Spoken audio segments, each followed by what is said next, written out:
And so all I remember is 10 minutes of just sheer terror driving through crap blowing sideways at the car. And it was just green.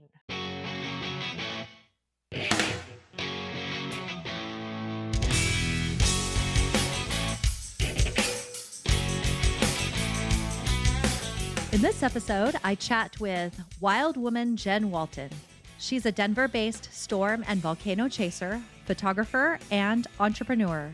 In her photography work, she loves capturing the juxtaposition of everyday sights, benign and happy objects, and beauty with powerful storms and volcanoes.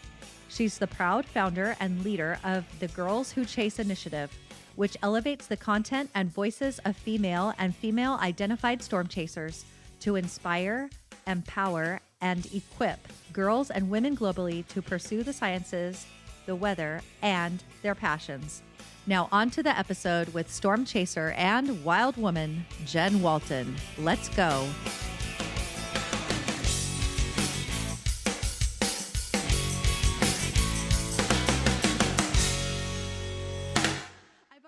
Introduce the episode. Yeah. So everyone knows who it is that I'm talking to. Yep. So it's not a big deal. I don't have to be like, hi, I'm Bree Stockwell. You're Jen. Say hi.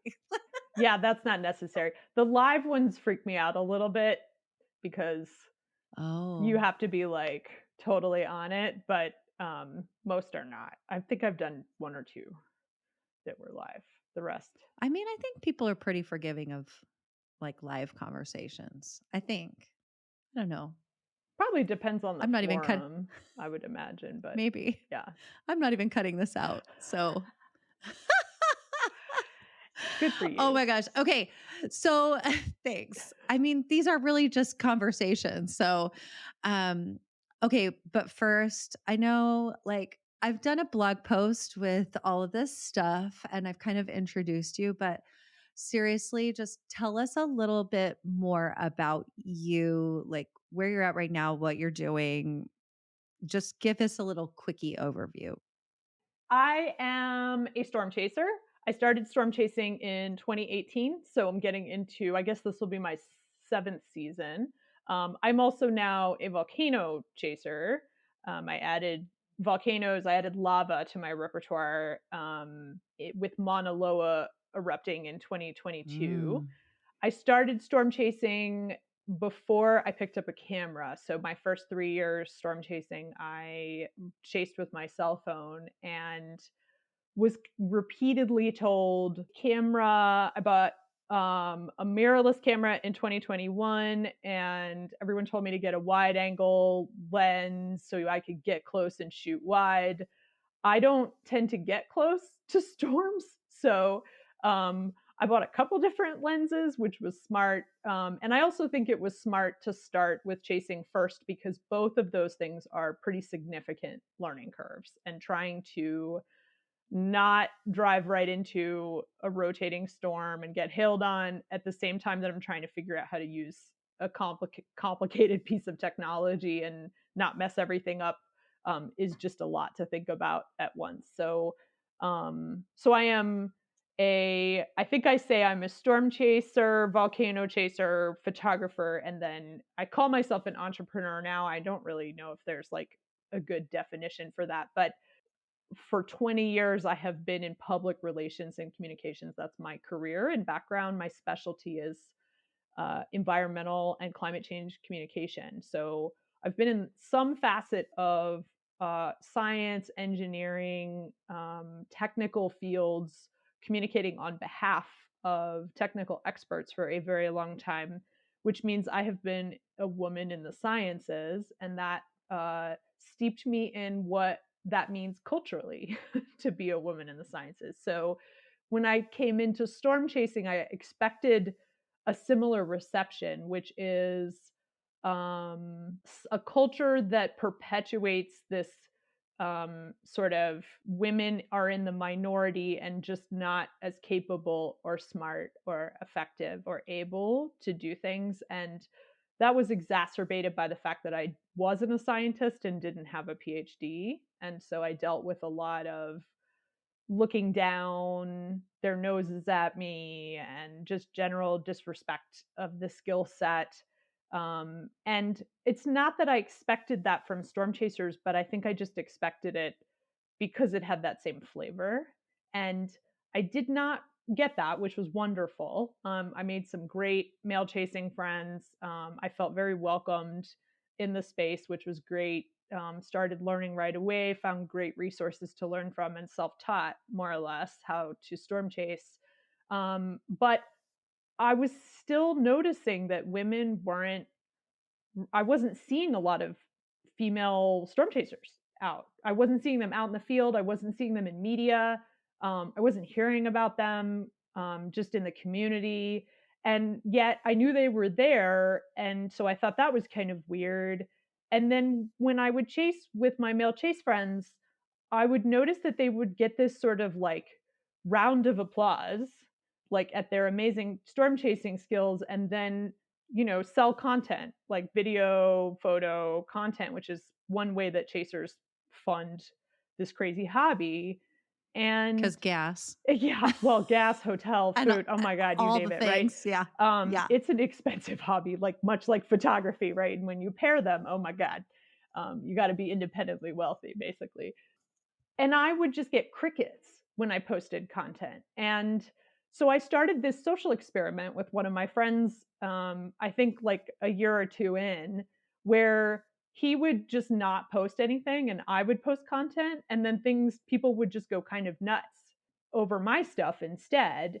And we finally realized that people were assuming that I was there because he had gotten me there.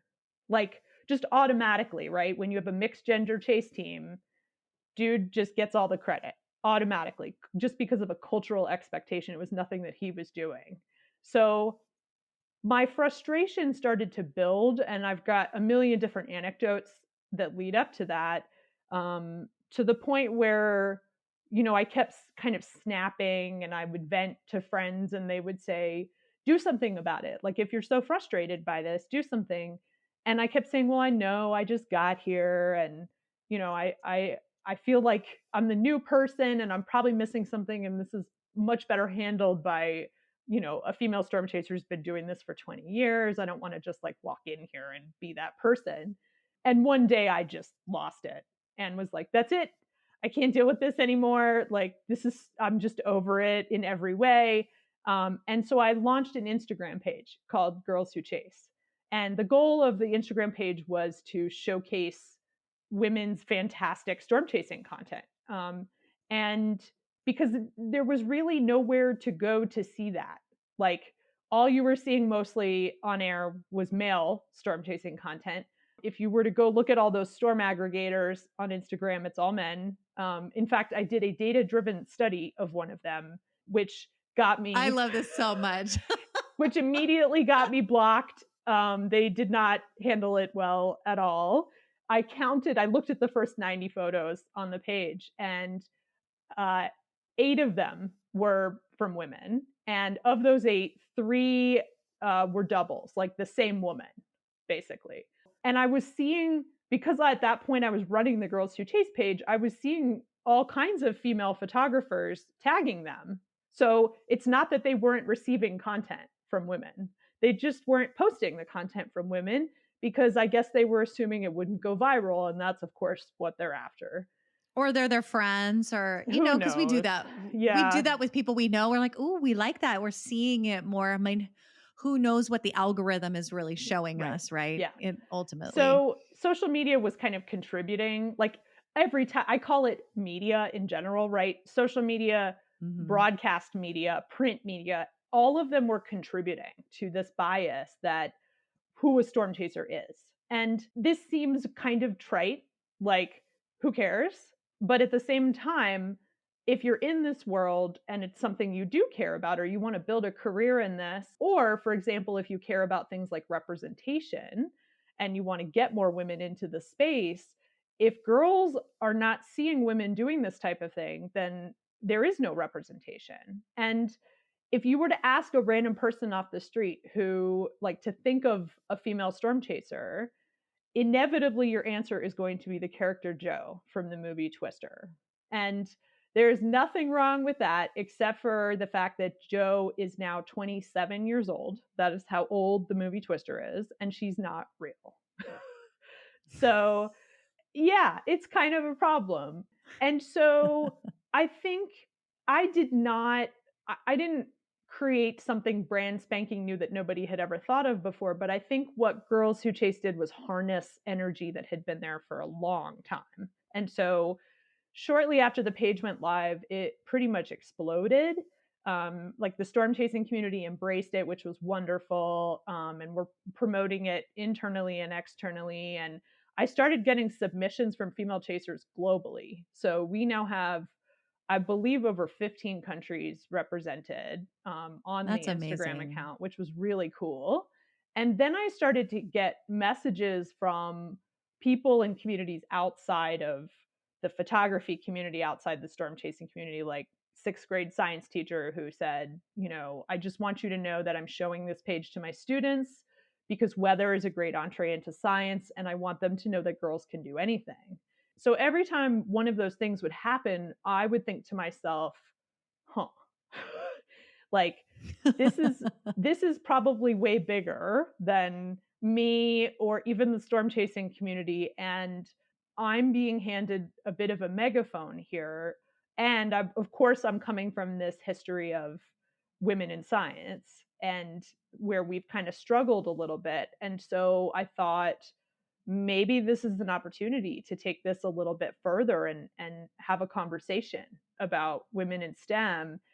And then the media coverage started. So I launched the Instagram page in July 2021. We formally launched as a media platform in January 2022. And a weather contact of ours with Capital Weather Gang ran an article in the Washington Post in March 2022. So we didn't start small.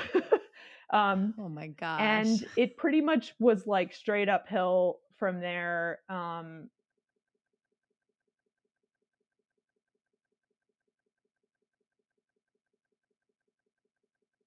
That fall. Really? Yeah, it was crazy. They flew me to New How York City fun. to talk about women in storm chasing. It was awesome. We won't discuss the part where I like lost my words and forgot what I was about to say multiple times. It really was not pretty. The overwhelm of being like, how do I just enjoy the moment without having to talk about Yeah. the thing? It was just a lot. I mean, I work in PR, right? So you'd think that I would have no issue standing in front of a camera or even in front of a Kelly, but I'm very used to being the person behind the person on camera. And it took me a while to sort of get over the part where, okay, for better or worse, I am the face right now. And I need to step forward and say the thing that needs to be said. And then when you compound that with, I mean, it's like they almost did it on purpose. Like they fly you to New York City, they drove me around in black cars all weekend. I love Then they it. drive you right to the studio, and it's exactly what you would imagine. Like with the lights around the mirrors and the green rooms and the like people doing your makeup, and it just was Miss a lot. Walton, 5 minutes, Yeah. 5 minutes to live, Yeah, or whatever they literally. say. And then they just basically walk you right out, and she's right there, and you're in front of a live audience. And my brain was like, oh, nope, not today. Like, that's just one too many crazy things. And you can't like have a do-over. Hey Kelly, No, wait. Can was we the just worst like can part. you cut that and like let me just come back out and can we just have like a do-over, you know? Well, and everyone else got a do-over, but I'm not. I happened to be there the same day as Hillary and Chelsea Clinton, so they got do-overs, but like I guess I'm just not quite as important. So I got basically my 30 seconds to screw up, and then they were like, all right, next. So yeah, I mean, I wouldn't trade the experience. It was absolutely terrifying, but also one of the coolest things. Like, who would have thought, right, that this decision Right. to start storm chasing would lead to all of this stuff that has come after.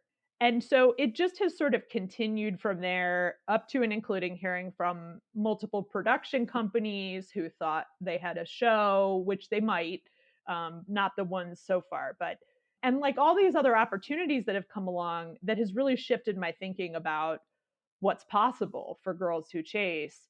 The other piece of it though is that the development of girls who chase, the concept isn't just about storm chasing or women in storm chasing. It's really about making the decision that you're capable of doing something that you had been telling yourself that you're not. So I'm over 40 now. I've been obsessed with severe weather for 25 plus years and have been telling myself for that amount of time that I was not a meteorologist, needed to go with experts. It's too dangerous. Like I had a million reasons why I couldn't. And I had no idea that you could teach yourself to forecast. And I didn't look into it. I just made these assumptions and went about my life thinking this wasn't for me. And some element is absolutely because of representation. Like I wasn't seeing women storm chasing. And so it probably subconsciously, I thought, okay, I don't belong here.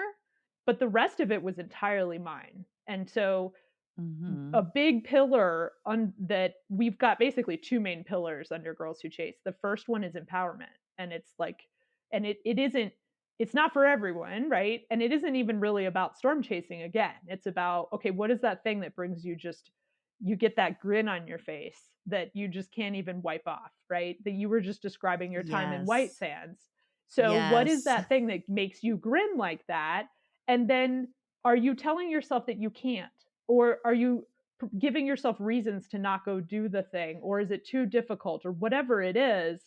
Or putting limits on like how much you could do or how long you could do it or what, all of you the name things. It. Yeah. Yeah. Yeah. Anything. Yeah. And so that's a big part of the message here. And then the second pillar is women in STEM. And I'm under no illusion that anything we're doing for Girls Who Chase is somehow brand new. Like it's not, we're not reinventing the wheel when it comes to like communication or using social media or anything like that. But what is different is that oftentimes when people are showcased doing science, they're in a lab coat doing like standing in a room with test tubes, right? Which wait, isn't that how it goes? Right? Just kidding. I mean, if you ask someone to describe a scientist, right, oftentimes that's what tends to get visualized. Meanwhile, right, we've got women going to space, we've got all this cool stuff going on, but we don't necessarily see it. And so I think part of the reason our media coverage went the way it did is because there's also what I like to call this component of badassery to storm chasing, right? There's a danger element to it, and there's some courage required to get out there and test your limits a little bit, push yourself out of your comfort zone. And it's possible to storm chase and get great photography and stay safe. Like this is not, like people do it all the time. But what we often see is people driving into the outer circulation of tornadoes and blowing out their windshields in hail because what you're seeing is, an 18-year-old dude who wants to go viral on social media, who is doing that while the rest of us are back at a safe distance taking photos. So I think that's why it's gone the direction it has. And I then was like, great, let's go. Whatever we need to do here. And maybe we won't be around forever, right? Because the goal is to go from female storm chaser to storm chaser, essentially, right? Yes. Same with photography. It shouldn't be female pilot, female photographer, whatever. It's just a pilot. Like it should not be standout. Yeah, but putting the spotlight on, when we see, how do I want to describe it?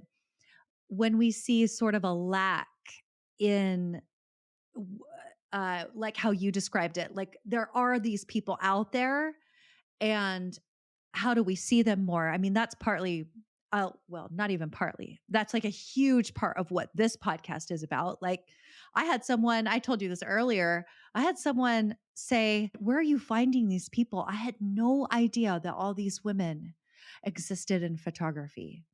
Right. And I'm like, and I have a giant list of more. I bet.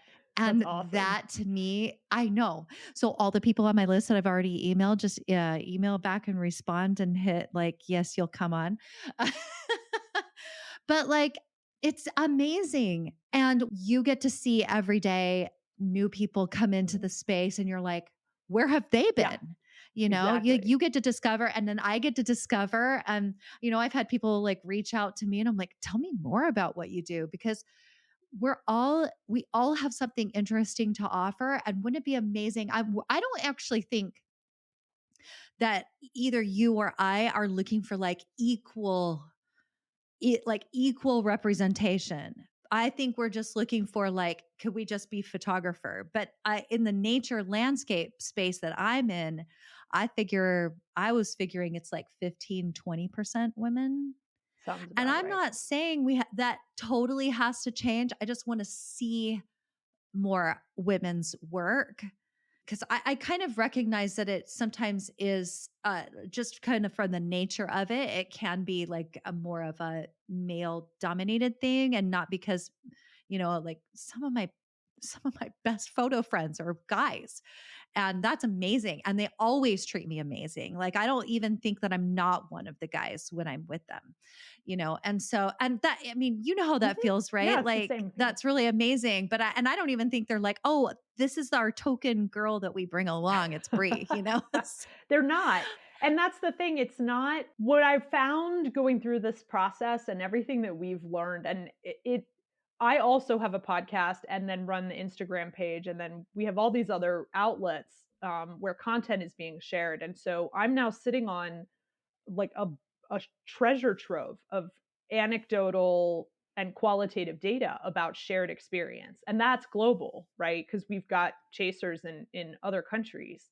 And what it really comes down to, at least on the storm chasing side, is it's not being perpetuated by men in the storm chasing community. It's hmm what I've determined to be kind of a vicious cycle of media and culture.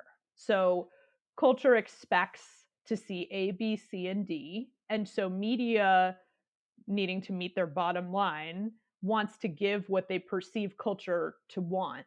So, from a storm chasing perspective, they give them more men and men shouting and screaming and driving into hail and doing right what you would normally expect to see when you think of a storm chaser.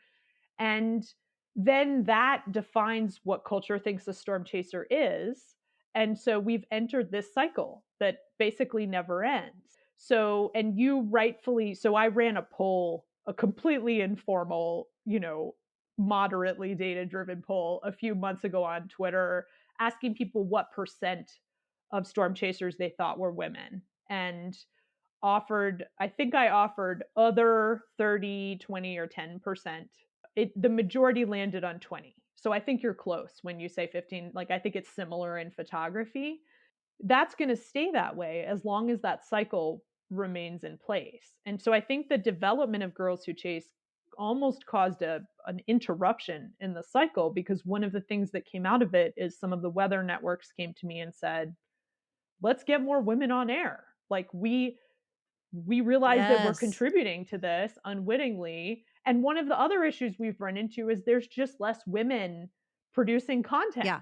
right? hmm So that's how Right. we got into education, because some women didn't even know they could get paid for their content, right? So we're running into all these various issues of lack of awareness of what's possible, fear of getting involved, fear of being on air, which is completely valid. I mean, I just described what happened with Kelly Clarkson. So like there's all these things to Yes. look at, right? But at the end of the day, part of what we're doing now is we're dismantling some of these barriers that we've found that I very much call barriers. Like that's what they are. It's getting in the way of people doing the thing. So it sounds like it's probably somewhat similar to you, but our biggest supporters, I mean, the folks who said go do this were men. Yeah. They're not threatened by us participating here. So it's this kind of insidious cultural thing, and what perpetuates it is everyone assuming that this is just the way it is. It's never going to change. This is how it is, right? Whereas at some point Girls Who Chase coming along was kind of like us saying well, wait a minute, why? Right. Why does it have to be the way it is? That's silly. Right. And, I think some of the biggest supporters of women that I've seen, I mean, there's so many parallels between what you're Oh, yeah. talking about and really this photography world. And you're in both. And you're in this, I feel like you're in this special little like minority being a photographer and a Very female niche. storm chaser. Yeah. So like this is like this little, segment. But some of the most supportive people have been men. And I love that. And I'm personally not even seeing, other than like I see a lot of men in their work because there just are a lot of men.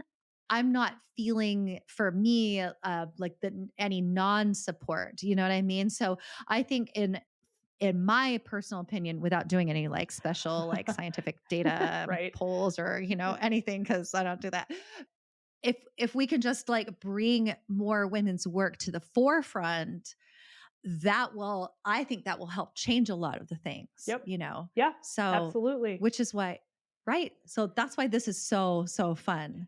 If they're not going to cover it or it's not going to get where it needs to, then we're going to just do it ourselves. I mean, that's really why Girls Who Chase has become a media platform. That's why the Instagram page, because I was like, I'm not going to sit here and be a PR person and try to convince media to cover this.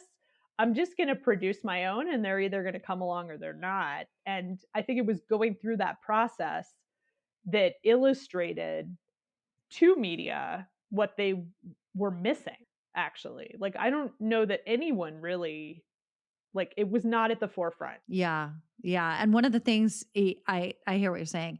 And one of the things that I do is what you said is like empowering women. So I want to well, I know Girls Who Chase is not necessarily, you're more of like, your media, and you are now doing education, which we'll talk about at the end, which I'm excited about for you. But one of the things that I want to do is show women that they can do all of these things that they didn't think that they could do, like photograph from a kayak or, backpack into wherever, you know what I mean? And so, Yep.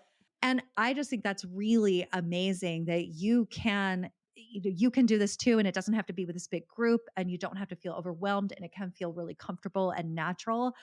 And it's this whole like, I'm feeling the women empowerment vibes going. And I have this whole group of women behind me going, yes, yes, yes, keep doing this, So Absolutely. And we did talk about, I mean, it has its moments, right? I have been right. unsolicited many, many, many times, unsolicited, mansplained about various things about which I was not asking for information on, largely because I already knew that. And so there's definitely a culture, at least in storm chasing, where there's an assumption that we need their help. And the fact that they This don't isn't, ask, by the way, for all of our favorite men out there. yes. We know that you don't all do this. Yes, thank you for And clarifying we know this that. is just like, right, exactly. Well, we know this is just like a portion of the population Yes. that wants to, like correct people. And most everybody knows that this is a thing. It's coming from the right Mansplaining is a place, thing. though. And like that's part of Yeah. it too. I think the key, because we've had some really frank conversation. I've had male chasers on the podcast several times. We've had some really frank conversations about what does it mean to support women in storm chasing, because they want to and they don't really know what that means. And some of it is just becoming aware of some of these cultural patterns or desires to help that I think is just like genetic. Like it isn't like it's a conscious, she's lesser than me. And so therefore she's going to need me to help her with this. It's more like this is just built I want into to our fix DNA. it. Yeah. Help me. I got to fix the thing. Yeah. So being aware of it is a big part. But like, I mean, women do this too. And there should be a similar term. I think it's probably like Karen more than anything, like Karening someone. I don't know. Right. Where you just like, someone will comment on this and tell us. there's a right way to do something and only Karen knows the right way. Yeah. So there are definitely things that happen, but what I've learned is that the awareness, it's almost like the first step is admitting you have a problem, right? The first step is recognizing that it's happening and that you're contributing. And when I say you're, I mean all of us. Like how, Yes. because Yeah. the other thing that's been happening that's come up recently is that women also bring cultural bias. Like we're all playing into this cyclic pattern in the way that things are. Like, a couple folks have told me, for example, that they've shared their actions with girls who chase, or the fact that they storm chase or whatever. And they've had a grandparent, like a grandmother, say, "Oh, honey, that's too dangerous for you," or you need to step back and let the men do that. And so we are all responsible. Oh, wait. Pause for a second. Because I love you, Mom. And I also have friends that are like, you're going to go camping in your car by yourself? Yep. How are you going to be safe? And I'm like, I'm going to be fine. Like, because I have protection, I have GPS, I have protocols in place, and truthfully, I'm probably safer wherever I am than driving in New York Oh, City. yeah. I mean, come on. Yep. Or like I grew up in the Bay Area. Driving on Highway 101, I'm definitely safer in the desert. Oh my goodness, yes. Right? So like I've had from females, in my circle say, be careful. Can you check in? Like I went backpacking. I went backpacking in November, and I had a friend, and she was like, I'm like, oh, hey, I'm headed out of town for 2 nights. I'm going to go backpacking. She's like, who are you taking? I'm like, I'm just going by myself. And she's like, oh my gosh, can you text me? Like, tell me if you're alive. And I'm like, I'm going to be fine. So it's just going to be just fine. And I was, and it was awesome. Yeah. And I really enjoyed myself. And I really wasn't any danger. And like, I know there was a time I'm personally pushing, and I know you do this too. I'm pushing the limits of like pushing on my own personal limits of what I'm capable of. Like I'm doing this in the next couple of months. Like, what am I capable of? And how do I push on that? And I think that's important too, as women, to go, hey, I can do all of these things too. Oh yeah. In addition. Yeah. I mean, it is. It's like, and that's why this storytelling piece is so critically important, because I think it's not that it's not happening. It's not that women aren't already doing these things, but if there is if nobody's hearing about it, we're not able to create a space for others to feel like, oh wow, I've been thinking about doing that forever. I need to just go make it happen now. Like the number of when I went and saw my first volcano, so I basically I did the storm chaser equivalent of Mauna Loa started erupting, and I was like, you know what? I actually can pull this off. Like I'm gonna go. Is that on the Big Island? Yeah. Yeah. It's okay. It's actually like I have on the no flank idea. of Kilauea. So it's in the same area. It's just I call it lava land down there. I love it. And I just, I had these moments where I was like, you know what? I actually think I started to look at prices and rental cars and all the things, and it all kind of came together. And I was like, that's it. I'm doing it. I've been wanting to do this forever. Mauna Loa may not erupt again in my lifetime. This may be my only chance. And so and then I started telling a couple friends, because it all happened within 48 hours. And it didn't matter male or female. Everybody's reaction was immediately, who are you going with? And I was like, why? What? Like, do you think I need to sit here and wait to find somebody who will go with me? Because if I did that, I'd never do 90% of the stuff I want to do. And nobody's going with me. And there's a volcano and I will figure it out, and then I realized, kind of coming back and starting to post photos, that there aren't very many women who photograph volcanoes. There's there's not very many men. I mean, it's kind of a niche. Like, it's hard to get to a lot of them. Some of them are really dangerous. Hawaii happens to be one of those more kind of convenient ways. And I say convenient like quotation marks, because it's not close. So I think it's important that women and girls are seeing other women doing various iterations of these types of things, and that we are fine, that we can figure it out, that we don't need to be accompanied in order to right? Like I'm smart enough to figure out how to get around Hawaii and find an erupting volcano. The Big Island's not that big, right? Like we have Google Maps there.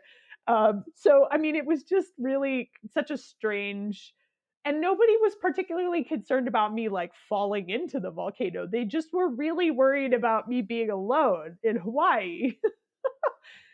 So I I hear feel that. like that's kind of, I mean, I love my husband so much, but I kind of feel like sometimes being alone in like like a tropical place, is like a really fabulous Yup. idea. Yeah, I mean, Hawaii is like it's all the things. Like I almost didn't come home this time, and it's really cold here right now. Like we're about to get that Arctic blast coming through, and it was hard to get on the plane and leave. I'm not Yeah. gonna lie. Yeah. So tell us more. Let's get into a little bit more story. Tell us more about the volcano because I'm just looking at what you wrote. You were like, I've also experienced pure joy. Okay, here, I'm just going to read this. I'm going to remind you what you wrote. The reason I chase is because I experience flow. And I love that. I love it because flow is like, you're doing what you're passionate about and it's challenging you. And I know we're going to have Colleen Minnick on and she loves talking about flow. But anyway, so and I love being in that space. But I love what you said. I also experienced pure joy, which I've found very few other places or times. I've cried multiple times during events. The most notable was flying over an erupting Mauna Loa and knowing I was witnessing the birth of our planet. So tell us more about that. Like you bought the tickets, you went, Yeah. you cried, but tell us what happens all. Yeah, I mean, that was kind of a tough one because Mauna Loa is huge, and there's basically one road that bisects the middle of the Big Island, and all of the volcanic stuff is on the south side.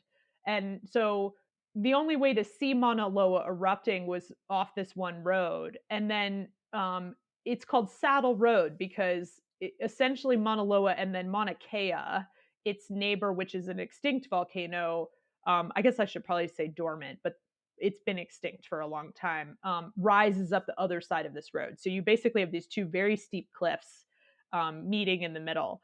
They shut down that road to people stopping to take photographs because people are dumbasses and we're like clipping each other and like doing all this stupid stuff.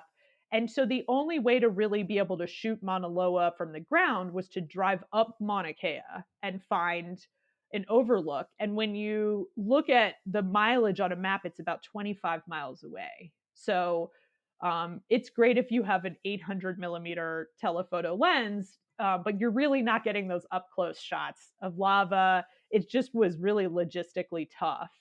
And so I got some great distance shots, but that entire trip I was hyper focused on getting on a helicopter because it was very clear that that was the best way to do this. And I was just I don't know that it's been a long time since I've been that laser focused on something. Like once I decided I was doing it, that was just it for me. Oh, my husband he calls this my pit bull mode. Oh, I like it. And Bulldozer mode. uh-huh. And my dog is now barking. But which is I can't hear it if that helps. ironic. Oh, well, that's good. Which is kind of ironic, but it's, when a pit bull chomps down, and I've actually seen this in person, they do not let go. And sometimes I get in pit bull mode and he's like, okay, he'll back off. He'll just say, I see what's happening here. What do you need from me? Smart.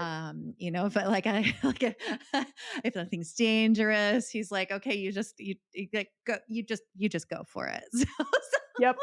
Which is awesome. Had you ever tell about this if you've ever shot from a helicopter before? I've never been in a helicopter before. Oh my gosh, me neither. So, which I've now been twice. I went back to Hawaii this year and flew flew a bunch of stuff off Kauai, and it's now my new favoriteest thing ever. Like I just think helicopters are the cool. It's such a great way to see stuff and so many insane photography opportunities. So if you do have an opportunity, I recommend it. But it was a really interesting confluence of events because at the time, so it was December 2022, I had been shooting since springtime 2021 with a camera, had never been in a helicopter, had never shot lava. And you get an hour. And it's not even an hour because you have to commute from the airport to the volcano and then they have to get back. So it's probably more like 40 minutes. This is some badassery, It was Jen. like I cannot screw this up. Like I would have died. Yes. I absolutely would have died. I did manage to get in touch with a lava photography friend and get some like quick tips on settings.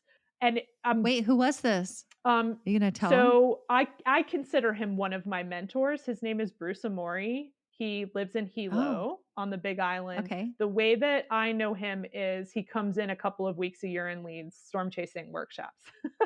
So there's just a little bit of overlap between crazy people 1 and crazy people 2 and doing these things. And so he has a gallery in Hilo, which if you're ever in Hilo, I just cannot recommend it enough. Like you'll be in there for hours, so just prepare yourself because it's stunning. And I was like, I hope you don't mind if I pick your brain because I have no idea what I'm doing and I can't screw this up. And it was a big deal to even be able to get on a helicopter. By the time I decided to go, all of the helicopters, everything was full. Everything was packed. Everyone wanted to get on a helicopter, right? Because it was the best way to see Mauna Loa. And I somehow managed to talk my way onto a media charter. And I still don't entirely know how that happened. And by the way, I would also like to plug Paradise Helicopters because they're amazing. I might as well, right? I am not, by the way, getting paid for any of this. So I managed to make it onto a media charter and then was like, sort of had this moment where I was like, cool, okay, helicopter check, made it to Hawaii check. But now what Volcano, do I do? check. Right. And so it's a completely different, it's a whole thing, right? Because you also want to fly either at dark or in the case of with helicopters, you have to fly at dawn because they have to be able to see, obviously. And so you're shooting toward a dark surface, but lava will immediately blow out your shot. And so, because it's just so bright, it's like shooting neon with a black background, essentially. And on top of that, you're flying at like 100 miles an hour. So if you don't, at least go with like 1/2000th or even more, you're going to get blur in your photos. And so he gave me enough tips to essentially not screw things up, which is amazing. Like I came back with some amazing photos, but it was what I actually credit all of that toward is that I learned to shoot storm chasing, and you don't get a second chance storm chasing. Mm-hmm. Like tornadoes sometimes last for 30 seconds to 2 minutes, and you don't get to choose your foreground, right? They come down where they come down, and you might be at a feedlot when they come down. You don't get to set up. A lot of times you don't have time to tripod unless your camera is already attached to a tripod. So I actually learned to shoot kind of in high stress situations where I had to get my settings dialed in fast. And I think that has made me a better photographer very quickly because you have to be simultaneously driving, following the storm. If you find a good foreground, you got to stop and make it happen. And again, sometimes you don't have a lot of time. So having that skill set and then being put in a situation like the helicopter with the volcano, I was like, we were flying there and I was dialing in my settings, basically, because I just am used to that. And it's ironic because I've had a lot of landscape photography friends invite me to come out and shoot with them. And I'm like, after 5 minutes, I'm like, is that it? Like, it's not moving. It's not on fire. It's not right. Like, is that it? You would be so bored with me, Jen. Just so bored. Unless we were in a sandstorm, I think you might do okay with that. Yeah, that'd be kind of interesting. Yeah. Yeah. I wouldn't mind that. I mean, you can't always predict those either. Yeah. So once you were up there, and I know I feel like you're not done with this, but I'm curious because you're saying how like you had all of these elements that were all new. And then all of a sudden you're up there with the volcano. And I'm wondering like, how do you, I want to say coordinate the experience of it And maybe this is something you learned during storm chasing. Like, how do you have the experience of witnessing the volcano and photographing it at the same time? Because sometimes I think these things don't go together. And I think this is a skill that we learn to enjoy and also photograph at the same time. That's such a great question. I have made the mistake of I have almost completely missed storms because I was so busy producing content, trying to get video, trying to get shots from different angles, whatever it is. And then I get home and I'm like, I have no actual memory really of the storm. I just was, right? So I learned from those experiences and told myself before I got on the helicopter that I'm going to take some time to just take it in, put the camera down. And I'm so grateful I did because I've just got these crystal clear memories of various moments. The reason that people chase is not because we love the 10-hour days, the mileage on the vehicles, right? The like really random locations we end up on the planes, all of that kind of stuff. We chase because we get 5 minutes to witness and be in the presence of something that is so much bigger than we are. Like, photos don't do tornadoes justice until you're standing in front of one to get a sense of truly how huge they are and what it looks like when clouds connect from the bottom of a cloud deck to the ground. Like, there's just no real way to put that into words. And someone told me shortly before I left for Hawaii how addictive lava photography was because it's otherworldly. I don't have another word to really place there, to witness the earth truly creating itself. Like, that Hawaii is building itself every day. That's it, that island is alive. I was in a 5.1 earthquake a few weeks ago there.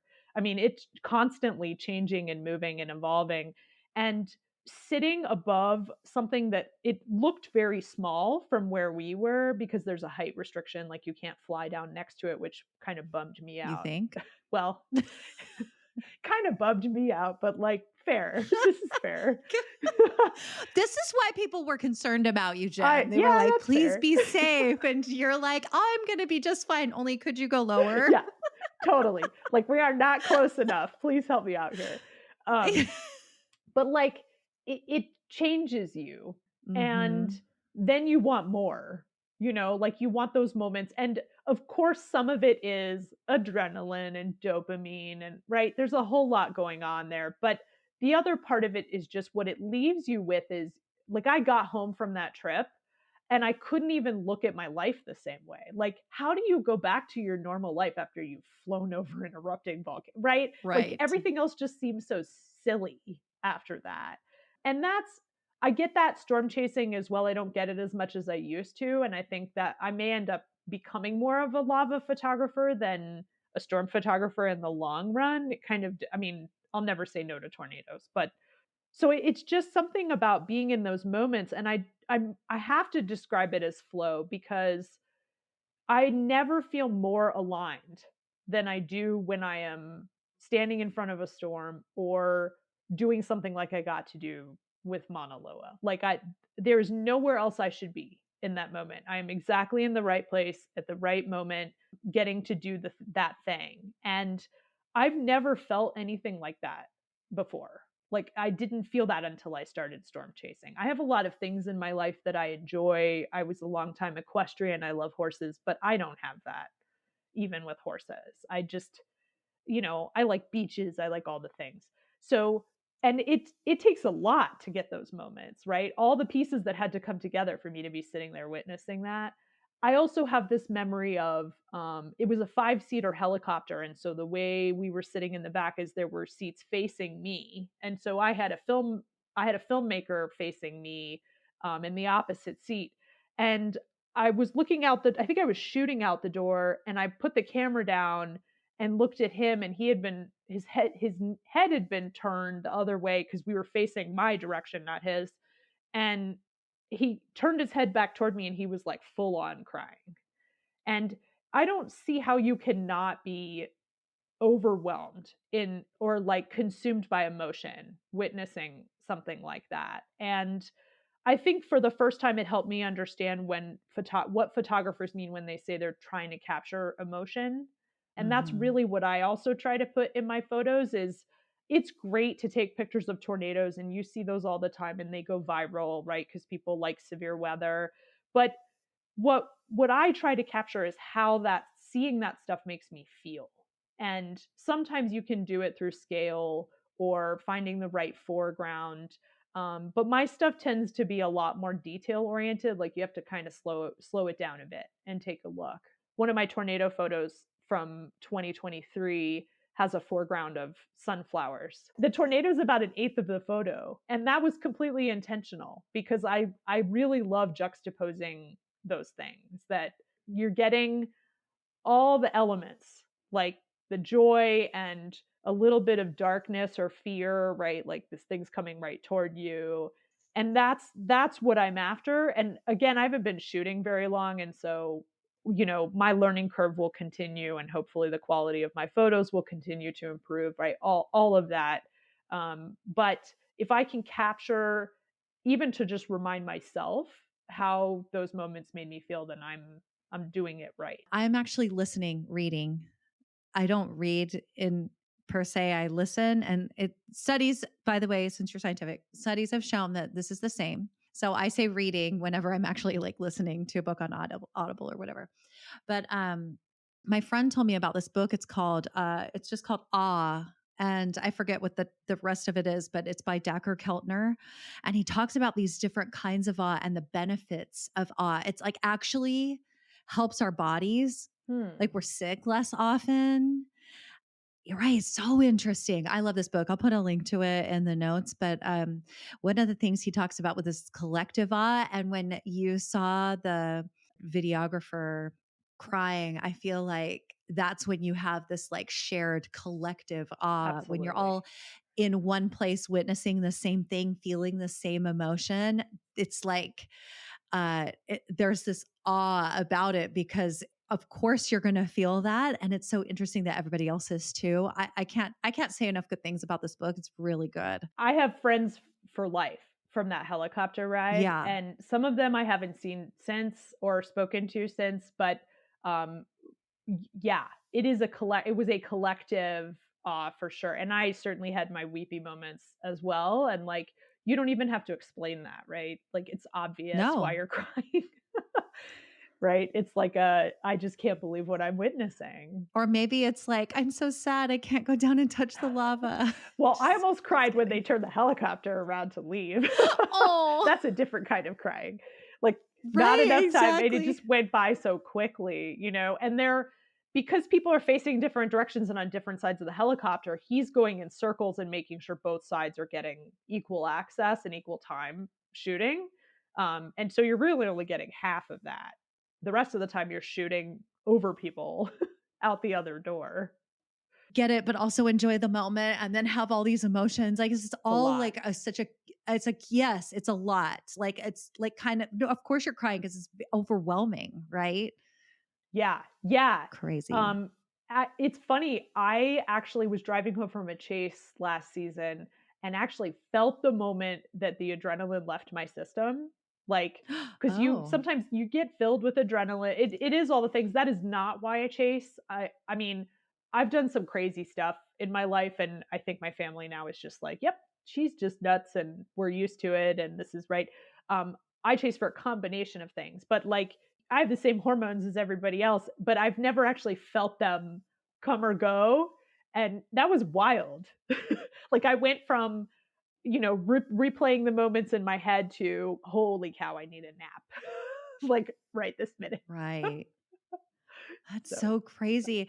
Well, I wonder like you talk about having these like intense moments like that cause all this adrenaline.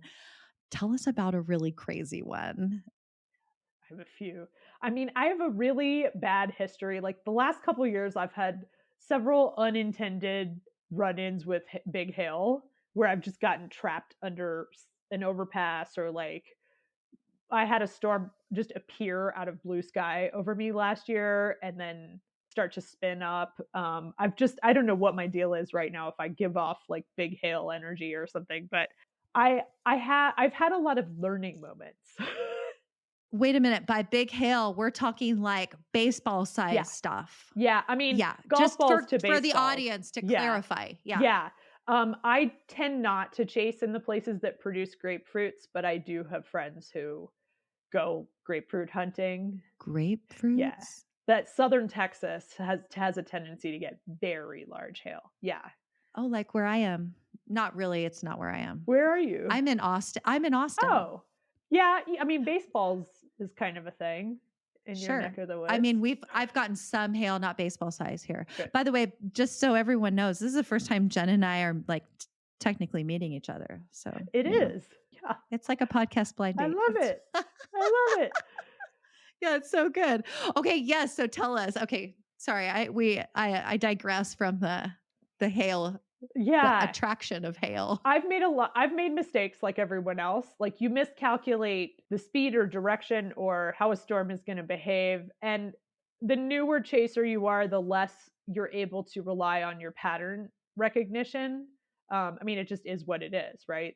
And so I have definitely learned more from my mistakes than my successes. I would say mistakes include missing really important events that happened 2 hours from my location, choosing the wrong storm. But the one that always comes up when people ask, like, what's the craziest situation I've been in, was in 20 storm chasing is relatively solo. And so it was a thing that we were still able to do. And it was a quiet year for tornadoes, but Colorado had several severe storms. So I was in southeastern Colorado, and eastern Colorado in general tends to have a really terrible cell network. Like it just goes dead. And so a lot of chasers tend to use boosters, but you can't boost nothing. So I didn't I didn't have one at the time because I hadn't really started to gear up yet. I think I was still in my like I'm checking out whether I like this enough to really dive headfirst and buy everything. So pre-camera, pre all that stuff. And I was in southeast Colorado, and as soon as you leave town, you have no signal. And it was a high instability day, and like some days are like medium instability. High instability means you could get a cloud that turns into a tornado in like 10 minutes, basically. Like it could go from just a little puffy cloud to. And so it was one of those days. And a bunch of interactions happened in the area we were in. And there were 3 tornado warned storms that were kind of making a sea around us. And then they swallowed us. And I am known as one of the more cautious chasers. I like to keep my distance. I like photographing structure. I don't want to be right underneath something that's rotating. That scares the bejesus out of me. I don't want to total my car. Like I like my car. So all of a sudden, we had no escape route. So one of the big safety measures for chasers is to always have what we call an escape route, which is if there's a tornado north of you, you want to be able to drive south. So your south option is your escape route. Same with east-west. We had an east road that turned north, and it happened to turn north right into another storm.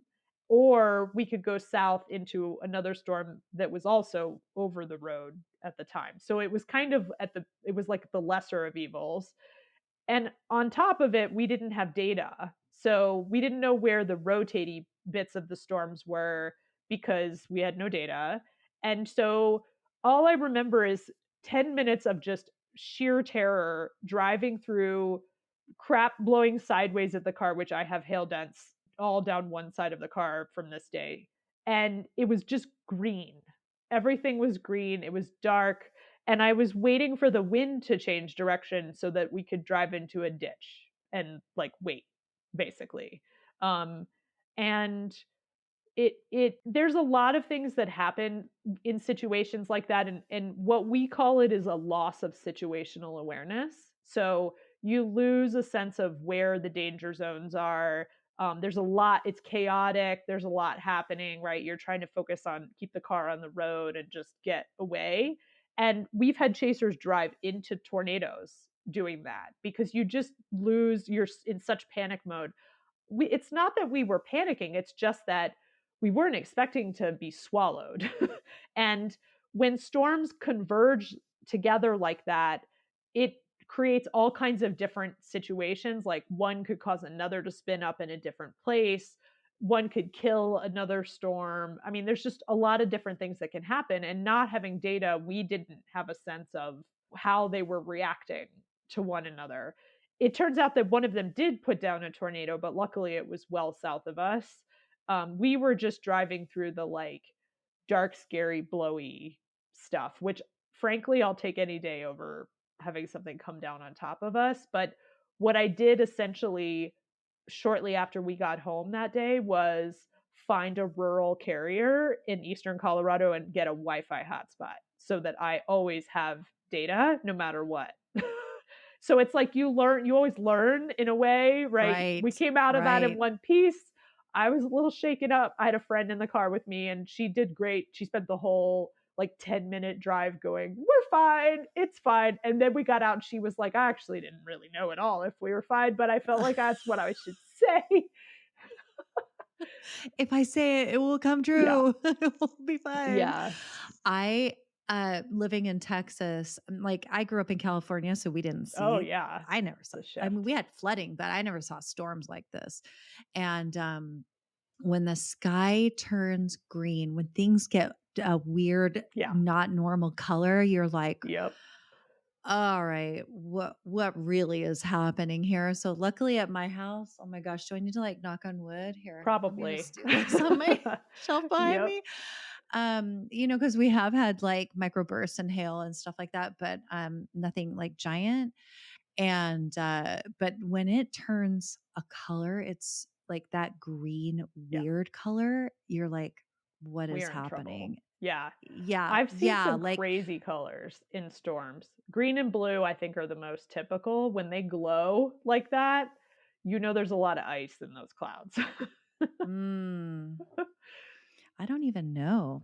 Be interesting. Well, I don't know if it's better or worse to know. Sometimes ignorance is probably bliss. But right. Yeah, exactly. Exactly. Oh my gosh. I can't even imagine. And then really doing all the photography on top of it. I'm always interested how people get into photography. And I love that this craziness, and let's be honest, Jen, this is it's a little extra. It's like a just crazy. A little extra. All of it's crazy. Like we're not. All of it's crazy. Yeah. I know. It's a normal human desire to want to drive away from severe weather and protect yourself, and as you well should. So I hope nobody is taking it otherwise. That we're pretty special. Yes, you are, and not that I drive into storms, but I'm always hoping for a good storm on the dunes. Yeah. I'm going in April and I'm hoping for lightning. That. Like I'm crossing my fingers, I'm taking my goggles, cool. Right? Yeah. So, speaking of like being trained and all of the things and being able to like predict and knowing the color, you know, just knowing all the things to kind of close us out, I'd really love you to tell us what do you have upcoming with Girls Who Chase? What else do you want to like tell us about or invite us to? I'll just pause there. Yeah. I would just warn anyone listening that it's a slippery slope. So what a desire to see one storm turns into, yes, I'd like another. And right now I'm in a phase where I really want super interesting foregrounds. Like one of my biggest catches last year was a supercell in Monument Valley. So I'm just going to warn you though, that once you get one of those, like you're just done for after that. So to answer your question, I mentioned that one of the biggest pieces of input we got was people asking, how do I get started? I think because I worked in the sciences and I'm in PR and I'm just used to going and finding answers to things and asking questions till I get an answer, I just pushed until I got what I needed. Found the educational resources, I found the people, I found whatever. But some people don't, most don't, and that's totally okay. And so I first launched an education page that has links to tons of free resources where you could teach yourself to forecast and do all of this kind of stuff.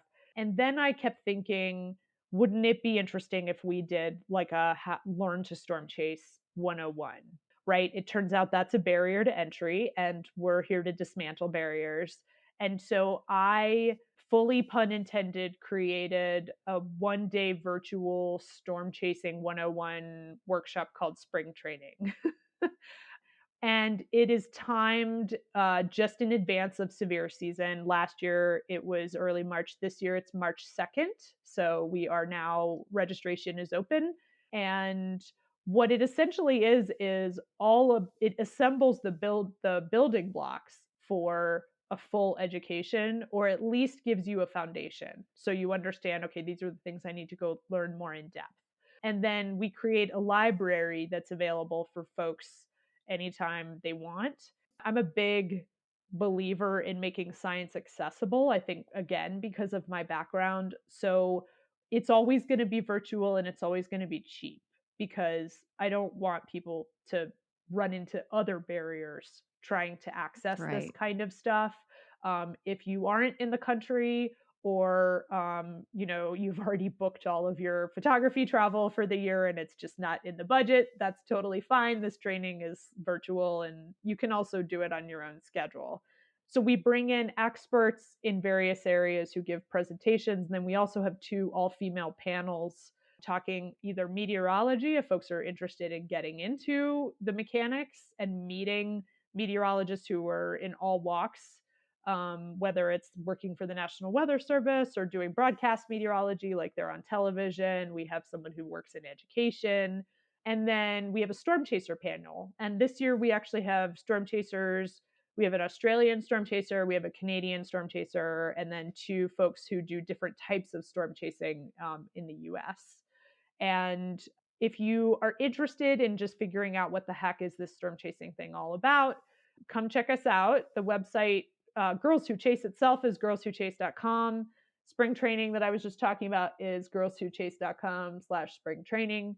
The other thing is, I have now crossed paths with a whole lot of photographers who mostly do landscape photography, but every now and then dabble in lightning, or happen to catch a storm while they're out.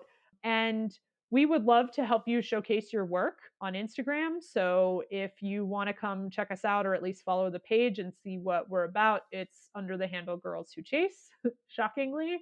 And similarly on Twitter and Threads. I refuse to call Twitter X, so I'm just going to call it Twitter forever. Sorry, not sorry. I just finally started to run a Facebook page, mostly because I'm afraid Twitter is going to just completely implode and we need somewhere else for folks to find us. It's under Girls Who Chase Storms, I think. But if you search Girls Who Chase in Facebook, it should pop up. Yeah. Like a hashtag Girls Who Chase, and then you feature them, or is that how it goes? goes? You definitely tag us, because otherwise I won't see it. It's gotten to the point where we get so many submissions that, yeah, sometimes I'll see hashtags, but the best way, and it's also in our bio, is to follow the page. You have to be following the page, obviously, and then just give us a tag. And if I see that you have a lot of weather, like I'll come check out your page. If I see you have some weather stuff, or you're a landscape photographer, I'll probably follow you back. Since you talked all about Girls Who Chase, I'm just going to invite everyone that's listening to go check out Jen's work also. Her personal work. Are you at Jen Walton? Like, what's your Instagram? My photography website is jenniferawalton.com, because there's like 8,000 Jen Waltons for some reason. And then my Instagram handle is Jen Walton Chases. And I am me, Jen Walton, on Twitter. So if you like following the real-time storm chasing, that is definitely the place for the kind of breaking news stuff. That's a great tip. And it's actually a great way to also learn. You can kind of couch chase and see what kinds of content people are getting and what the storms look like and all that kind of stuff. Yeah. This was really fun. It was. You let me talk about volcanoes for way longer than anyone else has. Thank you. Oh, I'm so glad. I mean, that's what we want to hear about it. I have become such a nerd. I love it. And if anyone ever wants to go check out lava photography, or wants to know about the lava side of the Big Island, please reach out. I will talk your ear off. There you go. what she means by that, she's going to give you a lot of really great information Yes, and then convince you that to too. go. Yep. And no, you do not Exactly. you do not need to be accompanied by a chaperone. You can do it. That's right. Yes, you can. Thank you, Jen. This was so fun. And we can't wait to see what happens this spring. Thanks for having me. All right, everyone. That's it for the episode, and we'll see you next time. Bye.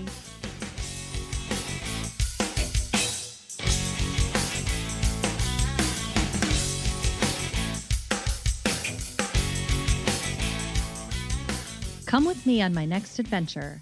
Be a wild woman and join me on one of my small group photography escapes in places like the cypress swamps of East Texas or White Sands, New Mexico.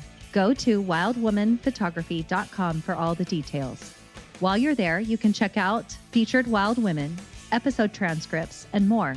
Oh, and I'd love for you to support this podcast and all these incredible wild women in photography by leaving a review or sharing with a friend. Thank you so much for listening.